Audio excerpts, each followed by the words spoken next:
Hello ladies and gentlemen, and welcome to a new episode of Eve Echoes. Today on the show we're going to review the Trello Eve Echoes roadmap, because it has been changed yet again.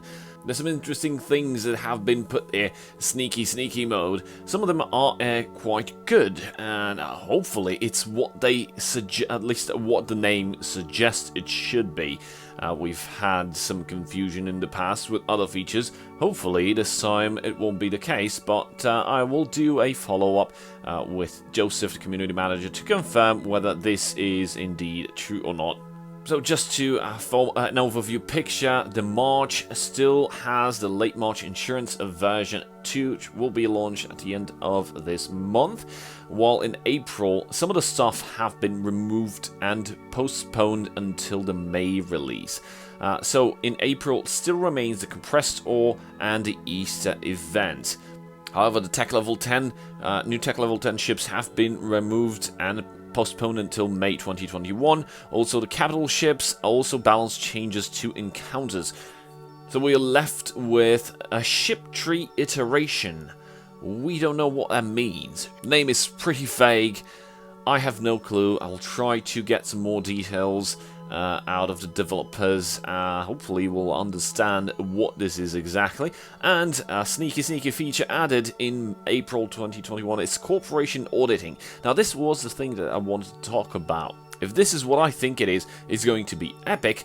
If it's not, it's still going to be good, because I have a hunch it can be something else. So what I think is corporation auditing is allowing a corporation to keep a log, a track of what the hell is going on with the wallet, with the hangars, who is getting what out of there, and who is putting stuff. Basically, it's auditing table, so corporation officers can take a look and see exactly what's going on and who did what. Now, if this is not the thing, the next best thing would be, if you guys remember, in a lot of the dev Q&A, the developers have mentioned the fact a preferential system in regards to the audit.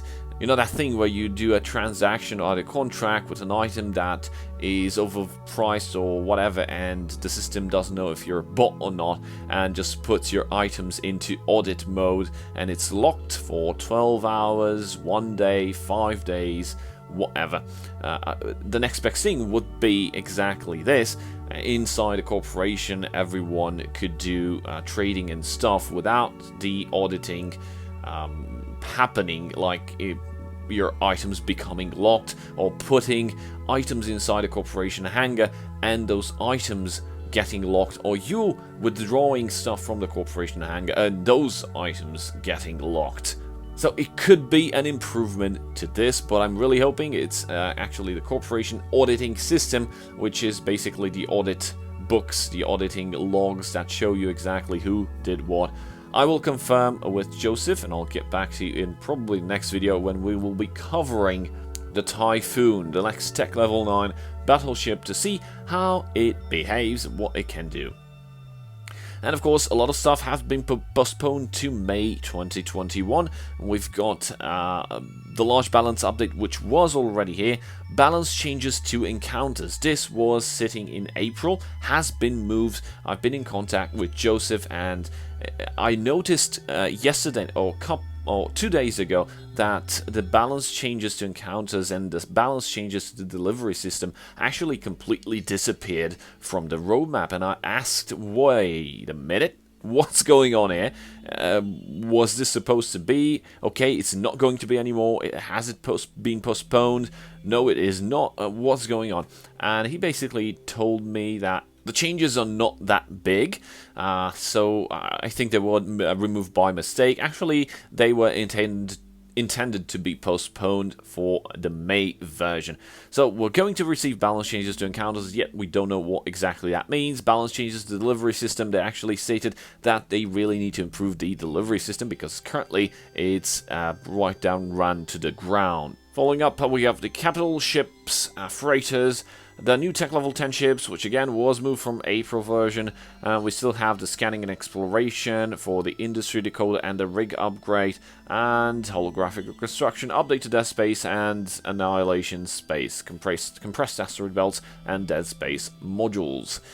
That's pretty much about the Trello Eve Echoes roadmap, what modifications have been brought to it. As juicy as the May version might look like, as a software engineer, from my perspective, this could be a recipe for disaster. Why? Because, I don't know, as a development team, you would like to push changes in stages and small chunks just to be able to control the unforeseen. For example, if anything out of this entire big list fucks up and goes to hell, it's going to be very difficult to understand what exactly the problem is. They'll probably have to revert the entire version. I have no idea if they will be actually deploying all of these stuff into one big version. This is a no-no on my side. This is a bad practice. This is something you would like to avoid. Hopefully, all these changes in the May version will come systematically, either groups in every week. I'd really wish for them to avoid deploying such a big update, which could lead to a very bad aftermath, like server crashing or some bugs that literally break the game. Combine it with bugs on all the other features, because there will be bugs on all the other features, of course. It's going to be very difficult to tackle them at the same time, given the fact that most likely they have limited resources available. So this is what I think about the Eve Echoes roadmap, considering the latest update. Let's move over to the latest patch notes, because we do have patch notes, and there's quite a lot of them in terms of optimizations, and of course a couple of bug fixes. One awesome quality of life improvement right here, number 2, the default display for star charts are now based on the last display mode used. It was really difficult to basically get inside the map, apply the filters. I don't know, you have to get back to switch to whatever inventory or panel that you were working on, close the map, and then, actually I really wanted to check something else as well, because I'm going to plan a route, open the map again, try to reapply the filters again. You get the point. So now basically your filters are being saved, and when you close the map, if you reopen it again, it's going to load up the filters that you had previously selected. So it's a big improvement in that area. It actually counts towards the user experience and basically usability of the map feature. Number 3 could have been put inside a bug fix. Number 4, also a bug fix, because total item value displayed in kill mail is now based on the estimated market price of that week. But it can count as an optimization. So the estimated market value prices will be in the those that have been in the last week, and I don't know, up till now would have been a monthly average if I'm not mistaken. Number 5, a very good addition of the insurance button in the station menu. I actually argued about these in a couple of videos, having to go into the menu top left corner, then go into the character sheet, then switch to the combat log, then switch to the insurance menu. How many menus did we pass through? And also not to mention that the menus are quite laggy. I mean, they have a certain delay until they load up and all the stuff loads up. Especially in the combat log, if you have a lot of stuff, it's going to take a while, at least, I don't know, I think 2 seconds until you can actually go and click something. So this is definitely an improvement in that area. You can basically, if you're docked, you can just go inside the station panel, which is situated on the right side, and you can click on the insurance menu, and that specific menu will pop up with just one click. Another good addition is number 7. The recommended purchase amount of IP has increased to 110% of the estimated value to avoid frequent alerts due to fluctuating estimates. Basically because the estimate would change, I don't know, price changes and estimated market values change as well. This means that whatever IP you bought to cover your ship loss, your eventual ship loss, will require additional IP, so probably get an alert, or they'll notify you whenever you try to undock that your ship is currently not 100% insured, blah blah blah blah blah. So now, basically, the recommended amount of IP being 110%, you've got a 10% buffer that you can toy around, so price fluctuations should not get you all that spam that your ship is currently missing on insurance and stuff. Some good explanations about compensation page regarding stuff that cannot be compensated. And also a good improvement in the area of sharing mission locations, because you can now share missions destination link directly in the chat channel, even if you are not in the mission destination system. This way you can all plan your trip together if you're a party or group or a fleet to autopilot to that specific system, just by tapping on that link. Another interesting change is the safe log-off option. Basically, the safe log-off option happened after 30 seconds. I mean, you had to have every module deactivated, you had to not be inside warp, not have a criminal timer or a combat timer, and then you would initiate the log-off sequence, and it would take around 30 seconds.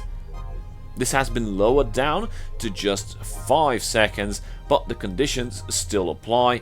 Finally, we'll get a complete removal of the ship recovery, you know, the PvE fast recovery and PvP ship recovery in the customer support menu. One thing I have to add regarding number 15 is updated estimated prices according to current market transaction records. There should be a mechanism that does this automatically. I think it would be way much easier after, I don't know, midnight every day to have all the estimated market values to be updated according to the latest transactional data. I don't know, I'm guessing somebody's doing this manually. It must be a really tedious job. Even if you're just uploading Excels, you're still doing something in this human interaction that costs time, and time is money. So having an automated system to do that would be way better in the long run, just by every downtime some guy is manually updating estimated value. What the hell, man? We're in 2021. This is the age of information. Everything should be almost automatically done when it comes to repetitive tasks. Moving over to bug fixes, there were some reports of corporation citadels being destroyed and the hangar not being delivered to a safe location, you know, like in Losec or Highsec, can't remember exactly, but if you lose your corporation outpost, everything is on the hangar gets basically teleported. I think you can buy it back if you had something in the station that was not in the corporation hangar, that was in your personal personal hangar. For those you'll have to pay, I think 30%, but the corporation hangar should be teleported as part of asset safety feature. So there were some cases in which everything was lost. I don't know if they actually will be providing compensation for those corporations that experience the bug, but right now basically this is fixed and should not happen again. Number 2 is pretty decent, I think, but number 3 is again something extremely vague. Fix an issue that caused irregular activation times for some modules in certain situations.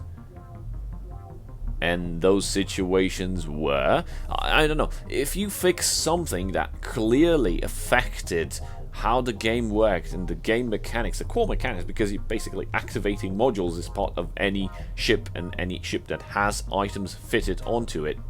If you fix something that's pretty important, I think you should actually mention what exactly was fixed and what was the behavior. Why? Because post-fix, if players do encounter this again, they will know what to correlate it to. If it happens again, some people might be able to raise a flag and, hey, this is still happening, this is not completely fixed.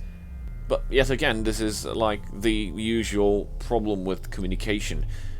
In my opinion, regarding the big or major bug fixes and stuff like that, there should be separate threads either on Discord, or be aware that there's this currently bug that's plaguing blah blah blah. We're going to fix it, stuff gets fixed. please post something regarding the fix, what was happening, what were the situations, and what were the modules that were causing the issue, so that the players can actually help you identify if this has been fixed or not, if it's still occurring. Perhaps this hasn't been a practice of NetEase with other titles that they have released and worked on, but in this specific case, in regards to the EVE community, us players do like to get involved and do want to understand what's going on and do want to participate in making the game a better place. Don't forget about our community question of the week. Tomorrow we will be announcing the lucky winners, so if you haven't participated yet, to do so, just leave a comment below by answering the question, do you solo PvP? That's it for today. I hope you learned something. Thank you guys for watching, and I'll see you guys next time. Cheers.